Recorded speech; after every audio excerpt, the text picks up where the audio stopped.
माझ्या वाईफला घेऊन निघालो. मला हॉस्पिटल मधून आपलं फळ फ्रूट घेऊन द्यायला लावलेत वाईफला. तर मी फळ घ्यायसाठी इथं शागंजमध्ये आलो. तर गाडी लावण्यावरतून वाद झाले. त्यांनी आई बहिणीवरतून शिव्या दिल्यात मला गाडी लावली तेव्हा. मी चुपचाप बसलो त्या टायमाला. त्याने माझ्या वाईफ वरती हात उचललं. माझी वाईफ आज सध्या घाटीमध्ये ऍडमिट आहे. मला पण मारहाण केली त्यांनी.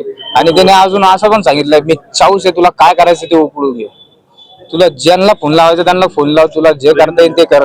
माझी बायको 5 महिन्याची प्रेग्नेंट आहे सर.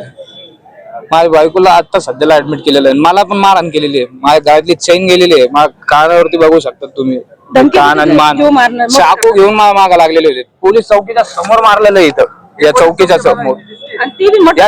मर्डर करून टाकन म्हणे तुमचा, डायरेक्ट कापून टाकन. भर दिवसात 3-3:30 वाजेची गोष्ट आहे.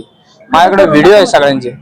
कमीत कमी 25-30 जण मिळून ते तिघांना मारू लागले. त्यामुळे मला मारलं, माझ्या भावाला मारलं, माझ्या वाईफला मारलेलं आहे.